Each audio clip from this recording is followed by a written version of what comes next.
Start Hour 14. Chapter 13. Page 417. Environmental Protection Agency. Mission Statement: creating a better environment tomorrow with clean air, safe water, healthy soil, and thriving communities. A conservative U.S. Environmental Protection Agency, EPA, will take a more supportive role toward local and state efforts, building them up so that they may lead in a meaningful fashion. This will include the sharing of federal resources and agency expertise. Creating environmental standards from the ground up is consistent with the concept of cooperative federalism embedded within many of the agency's authorizing statutes and will create earnest relationships among local officials and regulated stakeholders. This in turn will promote a culture of compliance. A conservative EPA will track success by measured progress as opposed to the current perpetual process and will convey this progress to the public in clear, concise terms. True transparency will be a defining characteristic of a conservative EPA. This will be reflected in all agency work, including the establishment of open source science, to build not only transparency and awareness among the public, but also trust. The challenge of creating a conservative EPA will be to balance justified skepticism toward an agency that has long been amenable to being co-opted by the left for political ends against the need to implement the agency's true function, protecting public health and the environment in cooperation with states. Further, the EPA needs to be realigned away from attempts to make it an all-powerful energy and land-use policymaker and return to its congressionally sanctioned role as environmental regulator. Overview: the status quo. Not surprisingly, the EPA under the Biden administration has returned to the same top-down, coercive approach that defined the Obama administration. There has been a reinstitution of unachievable standards designed to aid in the transition away from politically disfavored industries and technologies and toward the Biden administration's preferred alternatives. This approach is most obvious in the Biden administration's assault on the energy sector as the administration uses its regulatory might to make coal, oil, and natural gas operations very expensive and increasingly inaccessible while forcing the economy to build out and rely on unreliable renewables. This approach has also been applied to pesticides and chemicals as the Biden administration pushes the greening of agriculture and manufacturing among other industrial activities. As a consequence of this approach, we see the return of costly, job-killing regulations that serve to depress the economy and grow the bureaucracy but do little to address, much less resolve, complex environmental problems. In some instances, these actions even work to undermine environmental efforts as they push industries overseas to countries whose enforcement of pollution control requirements is seriously deficient, if indeed they have any meaningful requirements at all. Meanwhile, agency costs and staffing have increased significantly. The EPA's fiscal year, FY 2023 request included a 28.8% increase in funding and a 13.3% increase in staffing, making it the highest funding ever in EPA's history. Compared to the Obama administration, there is one key difference in the Biden administration's approach, in a concerted effort to diminish congressional oversight. The position of EPA administrator has been overshadowed by the creation of multiple climate czars at the Biden White House. In effect, current EPA Administrator Michael Regan, who has a reputation as a well-meaning, generally capable former state official, has been left out of the political loop, serving mostly as a pleasant distraction from EPA's expansive, costly, and economy-destroying agenda. A co-opted mission. The EPA has been a breeding ground for expansion of the federal government's influence and control across the economy. Embedded activists have sought to evade legal restraints in pursuit of a global, climate-themed agenda, aiming to achieve that agenda by implementing costly policies that otherwise have failed to gain the requisite political traction in Congress. Many EPA actions in liberal administrations have simply ignored the will of Congress, aligning instead with the goals and wants of politically connected activists. Pursuit of this globally focused agenda has distracted the agency from fulfilling its core mission, thereby creating a backlog of missed statutory deadlines, and at times has even led to preventable environmental disasters. During the Obama administration, for example, the U.S. experienced two of the worst environmental disasters in decades, including the Flint, Michigan, water crisis in 2014 and the Gold King mine spill in 2015. Beyond creating such immediate and tangible harm in various communities, an EPA led by activism and a disregard for the law has generated uncertainty in the regulated community, vendetta-driven enforcement, weighted analytics, increased costs, and diminished trust in final agency actions. Although the U.S. environmental story is very positive, there has been a return to fear-based rhetoric within the agency, especially as it pertains to the perceived threat of climate change. Mischaracterizing the state of our environment generally and the actual harms reasonably attributable to climate change specifically is a favored tool that the left uses to scare the American public into accepting their ineffective, liberty-crushing regulations, diminished private property rights, and exorbitant costs. In effect, the Biden EPA has once again presented a false choice to the American people, that they have to choose between a healthy environment and a strong, growing economy. Historical role and purpose. For many decades, rapid industrial activity with an unorganized approach to environmental standards significantly degraded the country's environment. Particle pollution in the form of a thick, fog-like haze that at times was laced with harmful metals was a frequent occurrence across the country. More than 40% of communities failed to meet basic water quality standards, and in 1969, the Cuyahoga River infamously caught fire after sparks from a passing train ignited debris in the water, which was filled with heavy industrial waste. EPA was established on December 2, 1970, following a call by President Richard Nixon to rationally and systematically organize existing piecemeal efforts to clean up and protect the environment.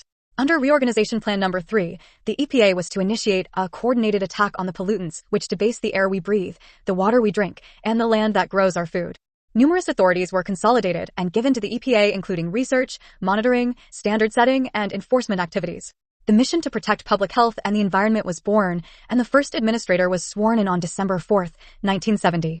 Congress followed suit with the landmark Clean Air Act of 1970, SAE, and the Federal Water Pollution Control Act of 1972. The subsequent Clean Air Act amendments of 199,013 played a significant role in the expansion of EPA's responsibilities and legal authority, with the agency then being tasked with the development of new regulatory mechanisms that included, among other things, cap-and-trade programs for the control of sulfur dioxide and technological standards for nitrogen oxide emissions from coal-fired power plants, a vastly expanded hazardous air pollutant program, a federal operating permit program, and new regulations governing phase-out of the production of ozone-depleting substances in conjunction with U.S. ratification of the Montreal Protocol in 1988. Subsequently, especially during the Obama administration, EPA experienced massive growth as it was used to pursue far-reaching political goals to the point where its current activities and staffing levels far exceeded its congressional mandates and purpose. This expansive status is entirely unnecessary. It has nothing to do with improving either the environment or public health. The EPA's initial success was driven by clear mandates, a streamlined structure, recognition of the state's prominent role, and built-in accountability. Fulfilling the agency's mission in a manner consistent with a limited government approach proved to be extremely effective during the agency's infancy. Back to basics. EPA's structure and mission should be greatly circumscribed to reflect the principles of cooperative federalism and limited government. This will require significant restructuring and streamlining of the agency to reflect the following: state leadership. EPA should build earnest relationships with state and local officials and assume a more supportive role by sharing resources and expertise, recognizing that the primary role in making choices about the environment belongs to the people who live in it. Accountable progress. Regulatory efforts should focus on addressing tangible environmental problems with practical, cost-beneficial, affordable solutions to clean up the air, water, and soil. And the results should be measured and tracked by simple metrics that are available to the public. Streamline process. Duplicative, wasteful, or superfluous programs that do not tangibly support the agency's mission should be eliminated, and a structured management program should be designed to assist state and local governments in protecting public health and the environment. Healthy, thriving communities. EPA should consider and reduce as much as possible the economic costs of its actions on local communities to help them thrive and prosper. Compliance before enforcement. EPA should foster cooperative relationships with the regulated community, especially small businesses, that encourage compliance over enforcement. Transparent science and regulatory analysis. EPA should make public and take comment on all scientific studies and analyses that support regulatory decision-making. Administrator's Office and Reorganization Responsibility. The Office of the Administrator, AO, is intended to provide executive and logistical support for the EPA Administrator. Its stated purpose is to support EPA leadership and activities. To implement policies that are consistent with a conservative EPA, the agency will have to undergo a major reorganization. The Deputy Chief of Staff for Policy position within the Administrator's Office should be renamed the Deputy Chief of Staff for Regulatory Improvement. This position would oversee a reorganization effort that includes the following actions: returning the environmental justice function to the AO, eliminating the standalone Office of Environmental Justice and External Civil Rights, returning the enforcement and compliance function to the media offices, air, water, land, and emergency management, etc., and eliminating the standalone Office of Enforcement and Compliance Assistance, which has created a mismatch between standard setting and implementation. Using enforcement to ensure compliance, not to achieve extra statutory objectives. Developing a plan for relocating regional offices so that they are more accessible to the areas they serve and deliver cost savings to the American people. Restructuring the Office of International and Tribal Affairs into the American Indian Environmental Office and returning the international liaison function to media offices where appropriate. Eliminating the Office of Public Engagement and Environmental Education as a standalone entity and reabsorbing substantive elements into the Office of Public Affairs. Relocating the Office of Children's Health Protection and the Office of Small and Disadvantaged Business Utilization from the AO and reabsorbing those functions within the media offices, air, water, land, and emergency management, etc. Reviewing the grants program to ensure that taxpayer funds go to organizations focused on tangible environmental improvements free from political affiliation. Resetting science advisory boards to expand opportunities for a diversity of scientific viewpoints free of potential conflicts of interest. Restoring the guidance portal to ensure that regulatory and sub-regulatory standards are clear to affected entities. Working with assistant administrators to implement major reforms in media offices. Day 1 Executive Order. To initiate the review and reorganization, a Day 1 executive order should be drafted for the incoming president with explicit language requiring reconsideration of the agency's structure with reference to fulfilling its mission to create a better environmental tomorrow with clean air, safe water, healthy soil, and thriving communities. The order should set up, pause, and review teams to assess the following major rules and guidance materials. Identify existing rules to be stayed and reproposed and initiate rule development in appropriate media offices. Pending petitions. Grant new petitions for rule reconsideration and stays of rules. Grants. Stop all grants to advocacy groups and review which potential federal investments will lead to tangible environmental improvements. Legal settlements. Reassess any sue and settle cases and develop a new policy to establish standard review and oversight, including public notification and participation. Employee review. Determine the opportunity to downsize by terminating the newest hires in low-value programs and identify relocation opportunities for senior executive service, SES, positions. Budget review. Develop a tiered-down approach to cut costs, reduce the number of full-time equivalent, FT, positions, and eliminate duplicative programs. EPA should not conduct any ongoing or planned activity for which there is not clear and current congressional authorization, and it should communicate this shift in the President's first budget request. Risk management policy. Revise guidance documents that control regulations such as the social cost of carbon, discount rates, timing of regulatory review, before options are selected, causality of health effects, low-dose risk estimation, linear no-threshold analysis, and employment loss analysis. Personnel. The majority of the political appointee team must be assembled, vetted, and ready to deploy before Day 1. To the extent provided by the Federal Vacancies Reform Act, appointees in consideration for Senate-confirmed positions, excluding the administrator, should be prepared to serve as a deputy or a principal deputy to get into the agency on Day 1 while their nomination and affiliated confirmation processes proceeds. In addition to a deputy slated for the assistant administrator role, each office will need a political chief of staff, senior advisors designated to run sub-offices, and energized assistants. Teams should be balanced with technical knowledge, legal expertise, and political exposure. Ideally, they should also be geographically diverse. Appointee positions should also extend to all the regional offices and specialty labs. Office of Air and Radiation, OROR develops national programs, policies, and regulations to control air pollution and radiation exposure. In recent decades, OR and its statutory responsibilities under the Clean Air Act have been reimagined in an attempt to expand the reach of the federal government. The U.S. Supreme Court has stopped and stricken several actions from OR under liberal administrations, citing a lack of requisite legal support. A reformed OR should focus on EPA's mission of limiting and minimizing criteria and hazardous air pollutants in partnership with the states. Cross-cutting reforms. OR consists of 4 sub-offices with 2 located in Washington, D.C., 1 in Ann Arbor, Michigan, and 1 at Research Triangle Park in Raleigh, North Carolina. The following reforms should be implemented across all OR offices. Issue a rule to ensure consistent and transparent consideration of costs. When doing cost-benefit analysis, use appropriate discount rates, focus on the benefits of reducing the pollutant targeted by Congress, identify co-benefits separately, and acknowledge the uncertainties involved in quantifying benefits. Review and revise reasonably available control technology, RCT, cost guidance to ensure that calculations are accurate and reflect the actual regulatory burden, including costs of air rules implementation and compliance. Obey Congress's direction in CAA Section 32116 to conduct continuing evaluations of the employment and plant closure effects of air regulations. Ensure that all provisions of CAA Section 307D are observed. Congress placed special constraints on air rules, and that intent should be respected. To the extent that the Inflation Reduction Act, IRA, remains in place, ensure to the maximum extent possible that grants and funding are provided to state regulatory entities and not to nonprofits. Remove any regulations or requirements that confer on third parties any authorities that have been provided to EPA, such as the Oil and Gas Supplemental, which created a super emitter response program that allows third parties to act as EPA enforcers. Policy-specific actions, National Ambient Air Quality Standards, NOx, EPA adopted by regulation a goal of restoring natural visibility by 2064. The statute does not require this, and EPA should consider whether a longer timeline is less disruptive or more realistic. Regional haze rules should be revised to prevent subsequent planning periods from being abused to compel the shutdown of disfavored facilities. Under the Good Neighbor Program/Interstate Pollutant Transport Program, review Biden-era regulations to ensure that they do not over-control upwind states in violation of the statute as construed by the U.S. Supreme Court. Reverse the program's 2022 expansion beyond power plants. Putting guardrails on downwind states is an abuse of the CAA Section 126B petition process. EPA must ensure in keeping with statutory text, that petitions identify a reasonably discrete group of upwind sources alleged to violate the good neighbor provision. Ensure that the Clean Air Scientific Advisory Committee, CASAC, considers all of the statutorily charged factors, for example, social and economic effects resulting from NOx attainment and maintenance strategies. Ensure that the requirements EPA puts on a state that has achieved attainment status from non-attainment status are limited to those that are statutorily required, and remove any regulatory differences between attainment and maintenance that are not explicitly required by law.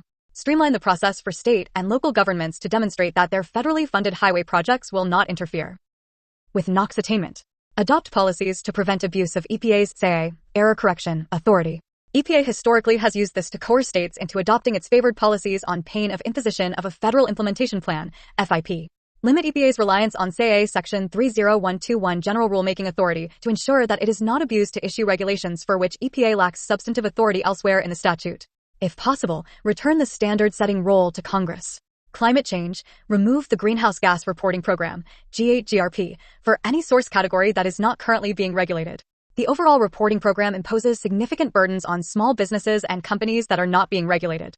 This is either a pointless burden or a sort of Damocles threat of future regulation, neither of which is appropriate. Establish a system with an appropriate deadline to update the 2009 endangerment finding. Establish a significant emissions rate, SCR, for greenhouse gases, GHGs. Regulating hydrofluorocarbons, HFCs, under the American Innovation and Manufacturing, AM, Act. Repeal Biden administration implementing regulations for the AM Act that are unnecessarily stringent and costly. Refrain from granting petitions from opportunistic manufacturers to add new restrictions that further skew the market toward costlier refrigerants and equipment. Conduct realistic cost assessments that reflect actual consumer experiences instead of the current unrealistic ones claiming that the program is virtually cost-free. Mobile source regulation by the Office of Transportation and Air Quality. Establish GHG car standards under Department of Transportation, DOT, leadership that properly consider cost, choice, safety, and national security. Review the existing ramp rate for car standards to ensure that it is actually achievable. Include life cycle emissions of electric vehicles and consider all of their environmental impacts. Restore the position that California's waiver applies only to California-specific issues like ground-level ozone, not global climate issues. Ensure that other states can adopt California's standards only for traditional/criteria pollutants, not greenhouse gases. Stop the use of the International Civil Aviation Organization, ICAO, to increase standards on airplanes. Reconsider the Cleaner Trucks initiative to balance the goal of driving down emissions without creating significant costs or complex burdens on the industry. Air permitting reforms for new source review, pre-construction permits, and Title V operating permits. Develop reforms to ensure that when a facility improves efficiency within its production process, new permitting requirements are not triggered. Restore the Trump EPA position on once in, always in, that major sources can convert to area sources when affiliated emissions standards are met. Revisit permitting and enforcement assumptions that sources will operate 24 hours a day, 365 days a year. This artificially inflates a source's potential to emit, PT, which can result in more stringent permit terms. Defend the position that petitions to object to Title V should not be used to second-guess previous state decisions. Clarify the relationship between new source review and Title V to ensure that Title V is used only as intended by Congress. CAA Section 11123, restore the position that EPA cannot regulate a new pollutant from an already regulated source category without making predicate findings for that new pollutant. Institute automatic withdrawal of any proposed rule that is not finalized within the statutorily prescribed one-year period. Revise general implementing regulations for existing source regulatory authority under CAA Section 111D to ensure that EPA gives full meaning to Congress's direction, including source-specific application, and that the state planning program is flexible, federalist, and deferential to the states. CAA Section 112, hazardous air pollutants, unregulated point or non-point source, fugitive emissions, of an already regulated hazardous air pollutant do not require a maximum available control technology, MCT, standard. Ensure that Section 112 regulations are harmonized with Section 111 regulations that apply to the same sector/sources. Ensure that cost-benefit analysis is focused on a regulation's targeted pollutant and separately identify ancillary or co-benefits. Radiation. Assess and update the agency's radiation standards so that they align with those of other agencies, including the Nuclear Regulatory Commission, Department of Energy, and Department of Transportation, as well as international standards. Level set past misleading statements regarding radiological risk and reassess the linear non-threshold standard. Personnel, budget, and office restructuring. Place a political appointee in Ann Arbor, Michigan, for the Office of Transportation and Air Quality, OTQ, regulating mobile sources, and a political appointee in Research Triangle Park, North Carolina, for the Office of Air Quality Planning and Standards, OQPS, regulating stationary sources, and give those appointees the requisite titles and authority to oversee the OTQ and OQPS staff. Establish a political chief of staff in D.C. to manage the entire Air Office. Pull the Renewable Fuel Standard, RFS, program out of OTQ, establish its own sub-office in D.C., with status parallel to OTQ and OQPS, that is headed by a political appointee, and establish a memorandum of understanding with the Department of Agriculture and the Department of Energy to work together to establish RFS programs.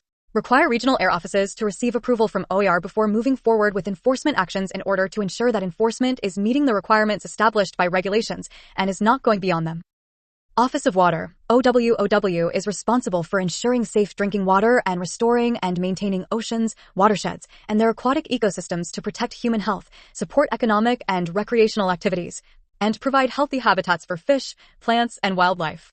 Its two main statutes include implementing the Clean Water Act, CWA, and Safe Drinking Water Act, SDWA. OW has generated a large number of expansive regulations that infringe on private property rights, most notably with the Waters of the U.S. program. Needed reforms. The overarching theme for reform is guidance on guidance. OW relies heavily on guidance documents that are outdated and that sometimes have been in a deliberative state for years. Additionally, there are significant issues surrounding OW's holding up guidance as something more than simply guidance, as something akin to law in certain circumstances. The August 6, 2019, Office of Water Policy for Draft Documents. Memorandum should be strictly enforced to ensure transparency as well as good governance by not letting guidance linger in draft form and by also ensuring that guidance documents are clearly just that, guidance. They do not have the effect of law and should not be treated by the office as if they did have any such effect. As a matter of broad practice, OW should be complying with statutorily established deadlines in all situations with only minimal exceptions. In cases where statutory deadlines will not be met, senior management should be made aware of the delay and should have an opportunity to determine whether alternative courses should be taken. Depending on the outcome of regulations from the Biden administration, as well as intervention by the Supreme Court on both Waters of the United States, WATUS, and CWA Section 401, the repeal and reissuance of new regulations should be pursued. New policies. New regulations should include the following: a WATUS rule that makes clear what is and is not a navigable water and respects private property rights. Coordinate with Congress to develop legislation, if necessary, to codify the definition in Rapanos v. United States that waters of the United States can refer only to relatively permanent, standing, or continuously flowing bodies of water, as opposed to ordinarily dry channels through which water occasionally or intermittently flows. A rule that provides clarity and regulatory certainty regarding the CWA Section 401 water quality certification process to limit unnecessary delay for needed projects, including by establishing a discharge-only approach with a limited scope from point sources into navigable waters, assessing only water quality factors that are consistent with specific CWA sections, and excluding speculative analysis regarding future potential harm. A rule to ensure that CWA Section 30831 has a clear and enforced time limit. A rule to clarify the standard for criminal negligence under CWA Sections 40232 and 404. A rule to prohibit retroactive or preemptive permits under CWA Section 404. A rule to promote and shape nutrient trading that utilizes a carrot versus stick approach when dealing with nutrient compliance. A rule to update compensatory mitigation that imposes no new or additional requirements beyond current law. A rule on updates necessary for the effective use of the CWA Needs Survey. An executive order requiring EPA to find avenues and expedite the process for states obtaining primacy in available CWA and SWA programs. This order would require coordination with the Army Corps of Engineers and the Department of the Interior. Implementation of additional policies to address challenges in water workforce, issues surrounding timely actions on primacy applications, and cybersecurity. Budget. While the overall goal is certainly to reduce government spending, there is one very targeted area where increased spending would be in the nation's interest. The Clean Water Act Needs Survey is the entire basis for how congressionally appropriated funds directed to state revolving funds, standard annual appropriations that are the true underpinning of all infrastructure funding for drinking water and clean water, are distributed by EPA across the country. Because this program is currently underfunded, money is being thrown at untargeted locations while water infrastructure is crumbling at other locations. Increased targeted funding would greatly benefit water systems across the country at a time when intervention is crucial, leaving fewer communities with significant water service challenges. Personnel. OW would benefit greatly from the reshifting of SS employees to different programs and from headquarters out to regional offices. Office of Land and Emergency Management, OLEM. OLEM's mission is to partner with other federal agencies, states, tribes, local governments, and communities to clean up legacy pollution and revitalize land for reuse. OLM executes this mission by protecting human health and the environment while leveraging economic opportunities and creating jobs. OLM also oversees the agency's emergency response. The main statutes that OLM executes are the Resource Conservation and Recovery Act, RCRA, to regulate waste management, the Comprehensive Environmental Response, Compensation, and Liability Act, CERCLA, to clean up Superfund sites and provide resources for cleaning up brownfield sites, and Section 112(r) of the Clean Air Act to reduce the likelihood of accidental chemical releases. Needed reforms. OLM's main function is to oversee the execution of cleanups under CERCLA and RCRA. Therefore, it is critical that OLM staff focus on project management more than policy creation. Emphasizing productivity more than process and policies can result in more work on the ground in communities where Americans live and work. OLM can accomplish this goal by determining the scope of work based on an actual reduction in exposure to chemicals as opposed to the elimination of theoretical potential exposures. To manage cleanups more effectively, OLM should require training in project management for project managers, as opposed to all staff having a general science background. Adopt EPA's Lean Management System, ELMS, across all OLM programs. Delegate all CERCLA authority from the administrator to the OLM assistant administrator as opposed to a direct delegation to the regional administrators. Find opportunities to transfer work and funding to states and tribes. New policies, Superfund. To execute more efficient and effective cleanups, the following changes are needed in the Office of Superfund Remediation and Technology Innovation, OSRTI, revise the National Oil and Hazardous Substances Pollution Contingency Plan, NCP, to modernize and streamline the cleanup process using lessons learned from the execution of the NCP over the past 40+ years. Increase the use of CERCLA removal authority to execute short-term cleanups, which will provide clarity and finality for potentially responsible parties, PRPs, and return cleaned-up land to communities more swiftly.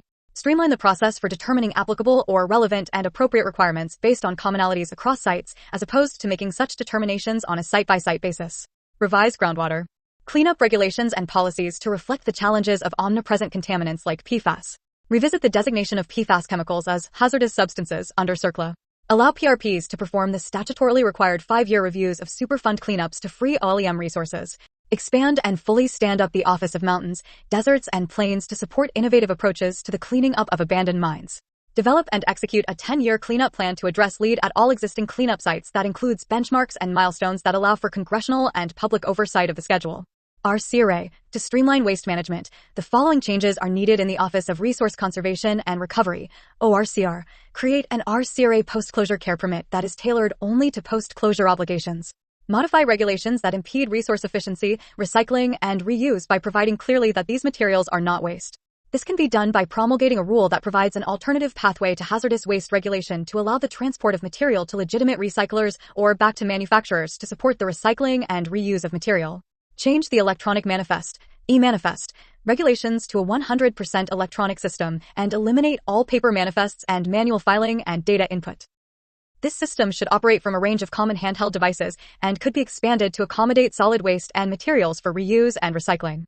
Reassign regulation and enforcement of air emission standards under the authority of RCRA Section 300437 to OR and revise and modernize the regulations to comport and integrate with CAA rules. Risk Management Program. If a new Risk Management Program, RMP rule is finalized by the Biden administration, it should be revised to reflect the amendments finalized in 2019 to protect sensitive information. Personnel. The following organizational changes could create resource efficiencies to focus on the highest value opportunities, eliminate or consolidate the regional laboratories, and allow OLM to use EPA, other government, or private labs based on expertise and cost. Consolidate non-core functions, communications, economists, congressional relations, etc., into one OLM sub-office to allow the subject matter offices to focus on the execution of field work. Eliminate the Office of Emergency Management and reassign its functions. 1. Move the Emergency Management function, currently OEM, into Homeland Security under the Administrator's Office. 2. Incorporate Removal Authority, currently OEM, into OSRTI. 3. Retain the oversight and enforcement of the RMP program within OLM. 4. Drop Emergency Management from OLM's name. Budget. While the overall goal is certainly to reduce government scope and spending, OLM's programs present the best opportunity to use taxpayer dollars to execute EPA's core mission of cleaning up contamination. Office of Chemical Safety and Pollution Prevention, OCSBP primarily oversees the regulation of new and existing chemicals under the Toxic Substances Control Act, TSCA, and the regulation of pesticides under the Federal Insecticide, Fungicide, and Rodenticide Act, FIFRA, and Federal Food, Drug, and Cosmetic Act, FFCA. These activities are managed in two separate offices within OCSPP, the Office of Pollution Prevention and Toxics, OPPT, Chemicals, and Office of Pesticide Programs, OPP, Pesticides.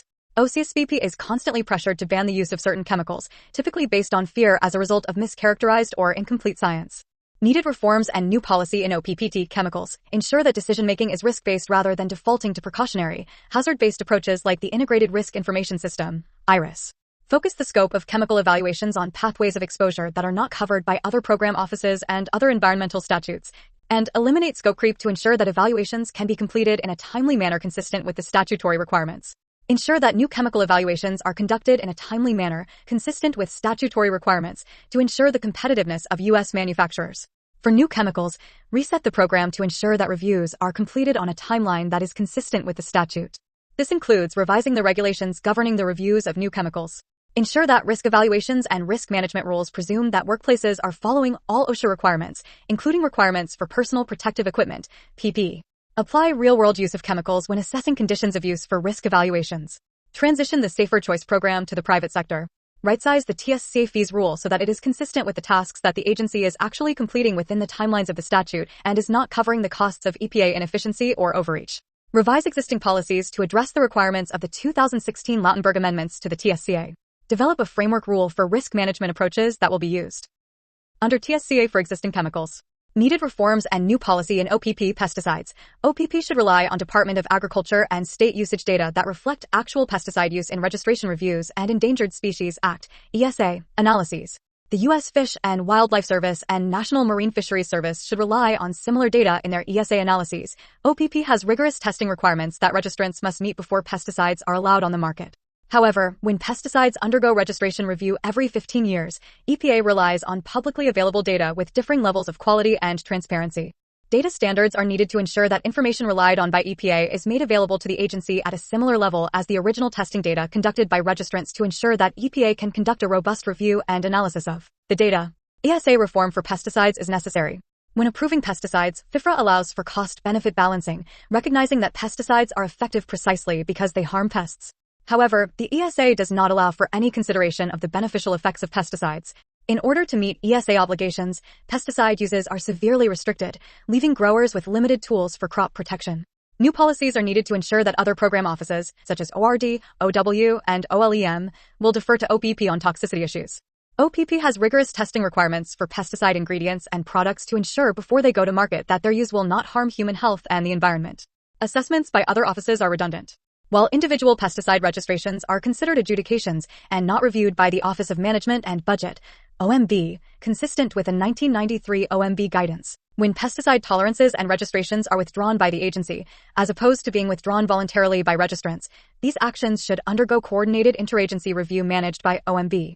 Budget. The Biden administration has expanded the scope and breadth of regulatory actions with respect to OPPD and OPP, but both programs continue to maintain that resources are insufficient. OPPT Chemicals suffers from a lack of leadership and an inability to complete the most basic requirements efficiently and in a timely fashion. While EPA has asked for more resources, including higher industry fees, it is not clear that it has the capacity to use additional dollars efficiently. With regard to OPP pesticides, pesticide manufacturers feel that the program is underfunded and would like its budget to be increased so that pesticide actions can be reviewed more quickly.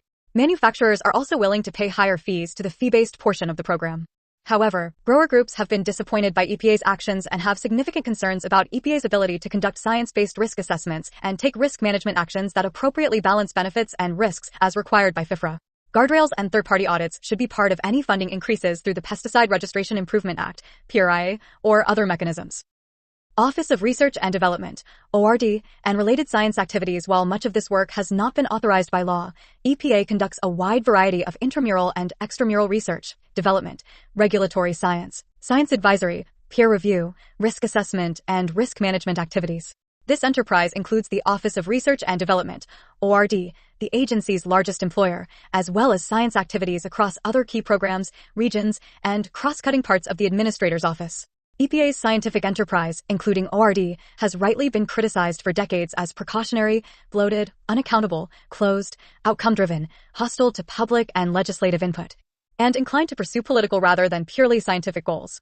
Needed reforms. Day 1 priorities. Notify Congress that EPA will not conduct any ongoing or planned science activity for which there is not clear and current congressional authorization. This priority should be underscored in the President's first budget request. The new President's Inauguration Day regulatory review/freeze directives should avoid exceptions for EPA actions. This freeze should explicitly include quasi-regulatory actions, including assessments, determinations, standards, and guidance that have failed to go through the notice and comment process and may date back years.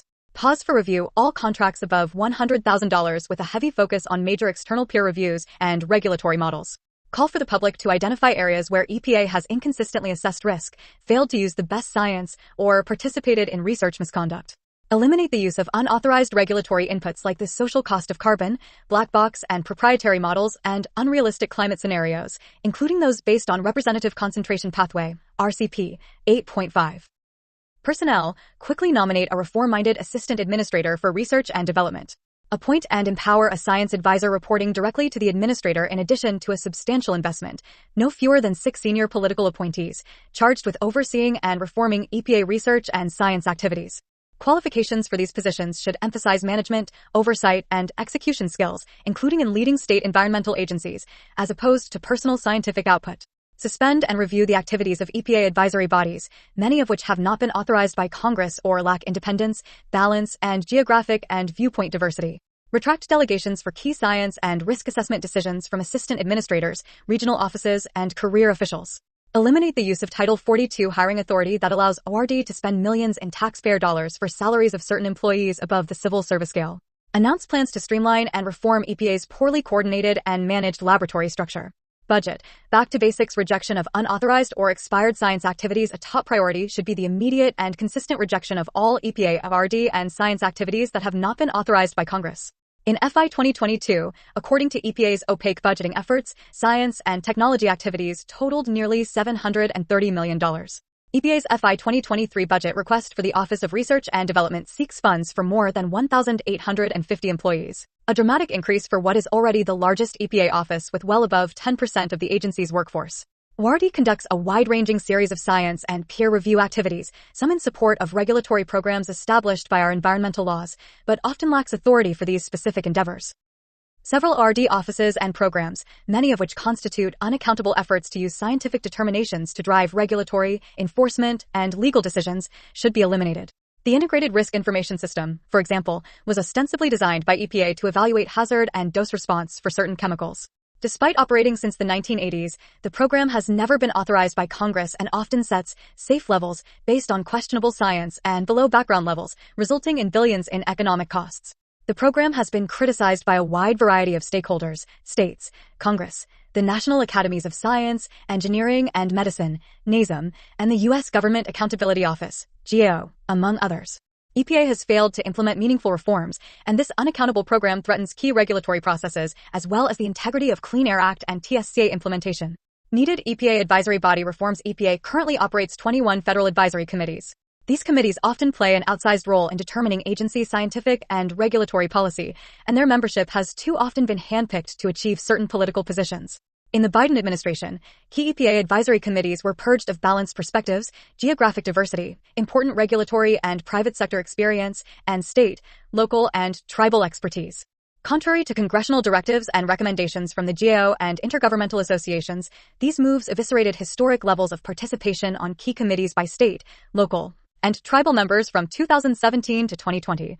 As a result, a variety of EPA regulations lack relevant scientific perspectives, increasing the risks of economic fallout and a failure of cooperative federalism. EPA also has repeatedly disregarded legal requirements regarding the role of these advisory committees and the scope of scientific advice on key regulations. Needed science policy reforms instead of allowing these efforts to be misused for scaremongering risk communications and enforcement activities. EPA should embrace so-called citizen science and deputize the public to subject the agency's science to greater scrutiny, especially in areas of data analysis, identification of scientific flaws, and research misconduct. In addition, EPA should shift responsibility for evaluating misconduct away from its Office of Scientific Integrity, which has been overseen by environmental activists, and toward an independent body. Work, including with Congress, to provide incentives similar to those under the False Claims Act for the public to identify scientific flaws and research misconduct, thereby saving taxpayers from having to bear the costs involved in expending unnecessary resources. Avoid proprietary, black box models for key regulations. Nearly all major EPA regulations are based on non-transparent models for which the public lacks access or for which significant costs prevent the public from understanding agency analysis. Reject precautionary default models and uncertainty factors. In the face of uncertainty around associations between certain pollutants and health or welfare endpoints, EPA's heavy reliance on default assumptions like its low-dose, linear non-threshold model bake orders of magnitude of risk into key regulatory inputs and drive flawed and opaque decisions. Given the disproportionate economic impacts of top-down solutions, EPA should implement an approach that defaults to less restrictive regulatory outcomes. Refocus its research activities on accountable real-world examinations of the efficacy of its regulations with a heavy emphasis on characterizing and better understanding natural, background, international, and anthropogenic contributions for key pollutants. It should embrace concepts laid out in the 2018 Back to Basics process for reviewing national ambient air quality standards memo to ensure that any science and risk assessment for the NOx matches congressional direction.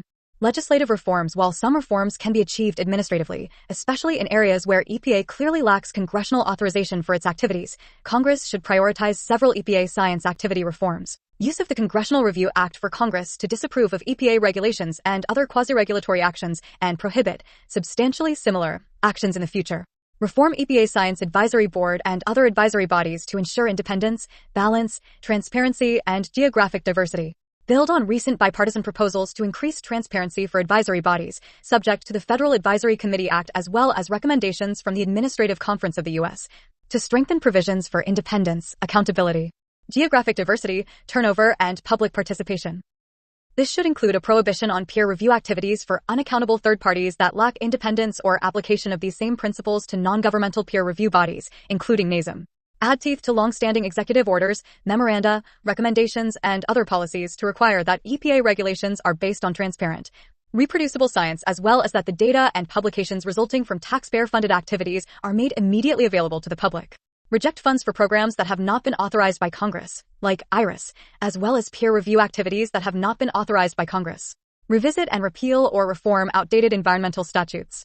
A high priority should be the repeal or reform of the Global Change Research Act of 1990, which has been misused for political purposes. Repeal Inflation Reduction Act programs providing grants for environmental science activities. American Indian Office, AIO. AIO is a vital EPA function. It is mandated to carry out a 1992 Act of Congress that administers the Indian Environmental General Assistance Program.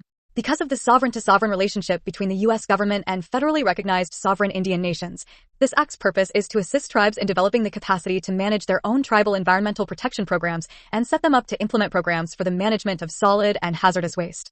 This office also is the chief office under which the EPA's 1984 Indian policy functions. Needed reforms. AIO should be significantly elevated as a standalone EPA Assistant Administrator Office. This would send a clear message to American Indians and Alaska Native villages that the agency takes seriously the environmental issues plaguing Indian country. While designated a headquarters office with direct reporting to the administrator, its location should be in the American West, closer to most tribal nations. This could include Oklahoma City, Oklahoma, Dallas, Texas, or Denver, Colorado. The state of Oklahoma is considered the tribal center of America and is home to 39 federally recognized tribes, including the 5 civilized tribes. The other 2 options are also close to numerous tribes and home to EPA regional offices. New policies. All EPA tribal grants and tribal matters should be run from this office as a one-stop shop for all tribal affairs. Budget and personnel. AIO should be led by a politically appointed, Senate-confirmed assistant administrator, ideally one with strong ties to a federally recognized tribe. He or she should have political deputies and staff to assist the political leadership in carrying out agency policies. Career EPA tribal staff are located throughout the nation in all regional offices, but are paid mostly under the budget of the current Office of International and Tribal Affairs, which will be significantly restructured as international functions are reabsorbed into the appropriate media offices, for example, air, water, and land and emergency management. Because of this, tribal staff should be fully under the authority of the new American Indian Office and its assistant administrator, not the regional offices. Extended to OTK appointee. Office of General Counsel, OGC. OGC serves as the chief legal advisor to EPA's policymaking officials. It also provides legal support to regional actions and enforcement and compliance litigation. OGC lawyers represent the agency in court alongside the Department of Justice, typically defending agency actions. Needed reforms and new policies. Review EPA's environmental justice and Title VI authority. Wherever possible, the Biden administration is broadening EPA's use and interpretation of environmental justice, EJ, and Title VI of the Civil Rights Act of 196,453 beyond long-standing understandings of the legal limits of that authority. As a threshold matter, there is an opportunity to redefine EJ as a tool for the agency to prioritize environmental protection efforts and assistance to communities in proximity to pollution or with the greatest need for additional protection. Allocations of agency resources, increased EPA enforcement, and/or agency distribution of grants should be based on neutral constitutional principles. In 2023, the Supreme Court is expected to provide guidance on the constitutionality of race-based discrimination as it considers students for fair admissions versus University of North Carolina. 54. Accordingly, the next administration should pause and review all ongoing EJ and Title VI actions to ensure that they are consistent with any forthcoming SCOTUS decision. Establish a policy of legally speaking with one voice. Some EPA offices, for example, the Office of Enforcement and Compliance Assurance and the Offices of Regional Counsel, assert legal positions and interpretations of the law that conflict with an administration's interpretation as articulated by OGC with input from program offices. It is unacceptable for the agency to have inconsistent legal positions, particularly with respect to key interpretative issues. All attorneys with authority to represent EPA, not necessarily all attorneys, should therefore be housed in OGC. These offices include 1. For example, the Office of Enforcement and Compliance Assurance and the Offices of Regional Counsel assert legal positions and interpretations of the law that conflict with an administration's interpretation as articulated by OGC with input from program offices. It is unacceptable for the agency to have inconsistent legal positions, particularly with respect to key interpretative issues. All attorneys with authority to represent EPA, not necessarily all attorneys, should therefore be housed in OGC. These offices include 1. The Office of Enforcement and Compliance Assurance, OCA. OCA was established during the Clinton administration. Enforcement attorneys tend to take legal positions to win cases or obtain settlements that may be inconsistent with those of OGC and program offices. OCA attorneys should be moved into OGC. Additionally, non-attorney program staff in OCA could be moved into their relevant program offices. For example, the Clean Air Act Enforcement Advisor could be moved into OR. Beyond the avoidance of inconsistent legal positions, this policy would reduce the agency's overall expenditures and duplication of work. To accommodate this new function, OGC could establish a new Deputy General Counsel for Enforcement position to manage the enforcement attorneys at headquarters and in the regions. 2. The Office of Congressional and Intergovernmental Affairs, OCR. OSCR employees should not take legal positions. In all administrations, White House counsel is key with respect to oversight issues and has an important relationship with OGC. There must be a strategic relationship between OCR and OGC, but OGC, in consultation with agency clients and White House counsel, should assert EPA legal positions to Congress. For example, the assertion of interests regarding congressional subpoenas, witness availability and testimony, and document production. 3. The Office of Environmental Justice and External Civil Rights, OJECR. OJECR was established during the Biden administration. EJ and civil rights functions were taken from OGC and moved into a standalone office as well as spread through the regions. OJECR should be disbanded. OJECR's attorneys should be moved back into OGC, and non-legal staff, for example, EJ policy advisors, should be moved back into the administrator's office as is customary. 4. The Offices of Regional Counsel, ORCs. Regional EJ staff efforts, both in the ORCs and in the policymaking offices, are highly variable. EPA is therefore likely to take inconsistent legal positions. To the extent that legal positions are taken by the ORCs and/or regional staff, they should be coordinated and approved by OGC and the appropriate regional leadership. For example, nearly all regional offices have EJ action plans and/or EJ implementation plans. Region 1's EJ action plan is 6 pages and Region 2's is 66 pages. The Region 2 EJ action plan, for example, specifies that ORC will conduct EJ training for all legal staff to provide attorneys with a simple standard EJ analysis they can use regardless of the context, enforcement, grants, permits, referrals, etc. of the case. In addition, EPA should refrain from publicly undermining the National Environmental Policy Act, NEPA, process at other agencies and should instead focus on providing constructive, technical support during the interagency process. Personnel, review OGC resources to consider reorganization of other attorney functions and leadership for consolidation into a cross-cutting issues law office. Review telework policies and attorneys with permanent duty stations not at EPA headquarters or a regional office. Consider invoking the rotation of SES managers within OGC and ORCs to other EPA offices where appropriate. Monitor all external communications conveying a legal position. Do not allow public events at which the agency puts forth its legal position unless they are specifically approved, for example, agency webinars on sensitive issues. Budget OGC's budget will increase with consolidation of FTE funding that follows attorneys who come from other EPA offices. Reassess duplicative skill sets with the consolidation and allow for attrition if needed. Consider allocated resources for regional recruiting to increase geographic diversity from law schools from each state. Office of Mission Support, OMS. OMS leads the agency's core mission support functions to improve efficiency, coordination, and customer experience for internal customers, stakeholders, and the public, including protection of EPA's facilities and other critical assets nationwide, acquisition activities, contracts, grants management, human capital, information technology, and information management activities. Grant reform: EPA now awards up to $30 billion in grants annually, up to half of the agency's annual budget. Of these funds, $500 million is awarded as discretionary. This grant-making, discretionary and otherwise, is driven by ideology instead of need. Of particular concern is a practice whereby numerous small-dollar grants are administered to a great number of grantees while larger grants are given to academic institutions. As a result, grant funds produce little to no meaningful improvements in the environment and public health and instead fund questionably relevant projects at elite, private academic institutions that invariably produce radical environmental research. Steps should be taken to ensure that grants are awarded based on need instead of ideological affiliation or academic preference. Specifically, EPA should institute a pause and review for all grants over a certain threshold. Put a political appointee in charge of the grants office to prioritize distribution of grants to those who are most in need and toward projects that will tangibly improve the environment. Cap the number and dollar amounts of grants that the Office of Research and Development can award and require that they be reviewed by the Administrator's Office. Office of the Chief Financial Officer, OCFO. OCFO formulates and manages EPA's annual budget and performance plan, coordinates EPA's strategic planning efforts, develops EPA's annual performance and accountability report, and implements the Government Performance and Results Act. Needed reforms: EPA has been audited by the agency's Inspector General for decades, well beyond accepted norms for private sector financial audits. Audit teams should be diversified. Staffing assignments, especially at the senior level, should be reviewed and streamlined, and the office should consolidate space to save agency costs. For example, 6 offices need 6 security contracts to protect employees when 1 contract would suffice. New policies: review travel and reimbursement policies for best practices aligned for industry norms. Personnel: the Deputy Chief Financial Officer position is currently reserved for a career official, but political appointees may serve as Associate CFO, Special Advisor, and other senior officials. In addition to evaluating whether the Deputy Chief Financial Officer position should be reserved for a career official, a new administration should immediately fill these positions with political appointees and establish a new political leadership position for Appropriations Liaison, which is currently overseen by career employees. Budget: OCFO is responsible for drafting and sharing the President's budget with Congress. The CFO often testifies along with the administrator. Efforts to simplify the budget request could improve the overall transparency and general understanding of the agency's work.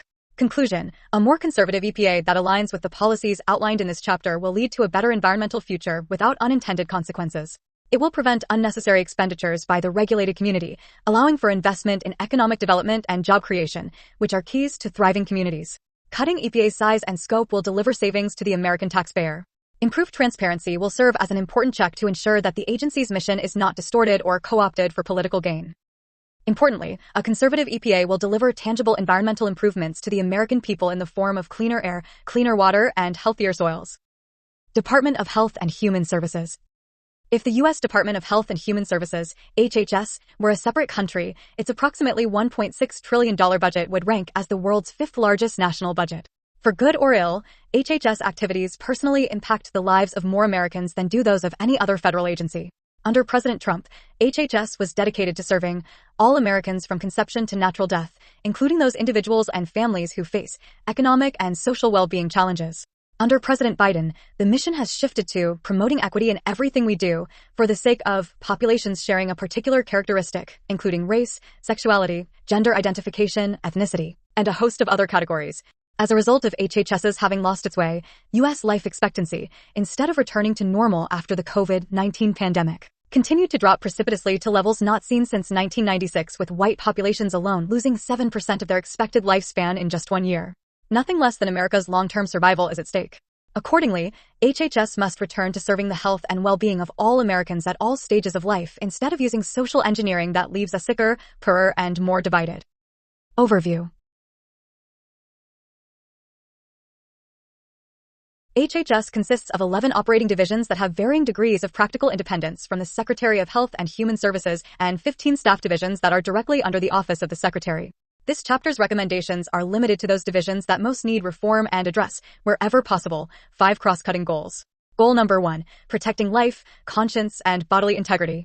The Secretary should pursue a robust agenda to protect the fundamental right to life, protect conscience rights, and uphold bodily integrity rooted in biological realities, not ideology. From the moment of conception, every human being possesses inherent dignity and worth, and our humanity does not depend on our age, stage of development, race, or abilities. The Secretary must ensure that all HHS programs and activities are rooted in a deep respect for innocent human life from day one until natural death. Abortion and euthanasia are not healthcare. A robust respect for the sacred rights of conscience, both at HHS and among governments and institutions funded by it, increases choices for patients and program beneficiaries and furthers pluralism and tolerance. The Secretary must protect American civil rights by ensuring that HHS programs and activities follow the letter and spirit of religious freedom and conscience protection laws. Radical actors inside and outside government are promoting harmful identity politics that replaces biological sex with subjective notions of gender identity and bases a person's worth on his or her race, sex, or other identities. This destructive dogma, under the guise of equity, threatens Americans' fundamental liberties as well as the health and well-being of children and adults alike. The next Secretary must ensure that HHS programs protect children's minds and bodies and that HHS programs respect parents' basic right to direct the upbringing, education, and care of their children. Goal number 2, empowering patient choices and provider autonomy. Even there is robust and free competition in the provision of goods and services. Healthcare is no exception. Healthcare reform should be patient-centered and market-based and should empower individuals to control their healthcare-related dollars and decisions. Of course, providers who deliver healthcare also need the freedom to address the unique needs of their patients. States should be the primary regulators of the medical profession, and the federal government should not restrict providers' ability to discharge their responsibilities or limit their ability to innovate through government pricing controls or irrational Medicare and Medicaid reimbursement schemes. Finally, America's broken insurance system, run largely through confusing provider networks and third-party payers, employers, induces overconsumption of healthcare, limits consumer shopping, and hides true costs from patients. The federal government should focus reform on reducing burdens of regulatory compliance, unleashing innovation in healthcare delivery, ceasing interference in the daily lives of patients and providers, allowing alternative insurance coverage options, and returning control of healthcare dollars to patients making decisions with their providers about their healthcare treatments and services. Goal number 3, promoting stable and flourishing married families. Families comprised of a married mother, father, and their children are the foundation of a well-ordered nation and healthy society. Unfortunately, family policies and programs under President Biden's HHS are fraught with agenda items focusing on LGBTQ+ equity, subsidizing single motherhood, disincentivizing work, and penalizing marriage. These policies should be repealed and replaced by policies that support the formation of stable, married, nuclear families. Working fathers are essential to the well-being and development of their children, but the United States is experiencing a crisis of fatherlessness that is ruining our children's futures. End pregnancy, poor educational outcomes, high school failure, and a host of behavioral and psychological problems. By contrast, homes with non-related boyfriends present are among the most dangerous place for a child to be. HHS should prioritize married father engagement in its messaging, health, and welfare policies. In the context of current and emerging reproductive technologies, HHS policies should never place the desires of adults over the right of children to be raised by the biological fathers and mothers who conceive them. In cases involving biological parents who are found by a court to be unfit because of abuse or neglect, the process of adoption should be speedy, certain, and supported generously by HHS. Goal number 4, preparing for the next health emergency. The COVID-19 pandemic demonstrated how catastrophic a micromanaging, misinformed, centralized, and politicized federal government can be. Basic human rights, medical choice, and the doctor-patient relationship were trampled without scientific justification and for extended periods of time. Excess deaths, not due to COVID-19, skyrocketed because of forced lockdowns, isolation, vaccine-related mass firings, and colossal disruptions of the economy and daily rhythms of life. The federal government's public health apparatus has lost the public's trust. Before the next national public health emergency, this apparatus must be fundamentally restructured to ensure a transparent, scientifically grounded, and more nimble, efficient, transparent, and targeted response that respects the unique needs and input of patient populations and providers. Every one of the overreaching policies during the pandemic, from lockdowns and school closures to mask and vaccine mandates or passports, received its supposed legal justification from the state of emergency declared and renewed by the HHS Secretary. Tellingly, however, the threshold for what constitutes a public health emergency, how many cases, hospitalizations, deaths, etc., was never defined. Ned. For the sake of democratic accountability, we must know with clarity what will trigger the next emergency declaration and, just as important, what will trigger its end. Unaccountable bureaucrats like Anthony Fauci should never again have such broad, unchecked power to issue health guidelines that will certainly be the basis for federal and state mandates. Never again should public health bureaucrats be allowed to hide information, ignore information, or mislead the public concerning the efficacy or dangers associated with any recommended health interventions because they believe it may lead to hesitancy on the part of the public. The only way to restore public trust in HHS as an institution capable of acting responsibly during a health emergency is through the best of disinfectants, light. Goal number 5, instituting greater transparency, accountability, and oversight. The next administration should guard against the regulatory capture of our public health agencies by pharmaceutical companies, insurers, hospital conglomerates, and related economic interests that these agencies are meant to regulate. We must erect robust firewalls to mitigate these obvious financial conflicts of interest. All National Institutes of Health, Centers for Disease Control and Prevention, and Food and Drug Administration regulators should be entirely free from private biopharmaceutical funding. In this realm, public-private partnerships is a euphemism for agency capture, a thin veneer for corporatism. Funding for agencies and individual government researchers must come directly from the government with robust congressional oversight. We must shut and lock the revolving door between government and big pharma. Regulators should have a long, cooling-off period on their contracts. 15 years would not be too long. That prevents them from working for companies they have regulated. Similarly, pharmaceutical company executives should be restricted from moving from industry into positions within regulatory agencies. Finally, HHS should adopt metrics across the agency that can objectively determine the extent to which the agency's policies and programs achieve desired health and welfare outcomes, not agency outputs. What is not measured is not achieved. Page 452. End hour 14.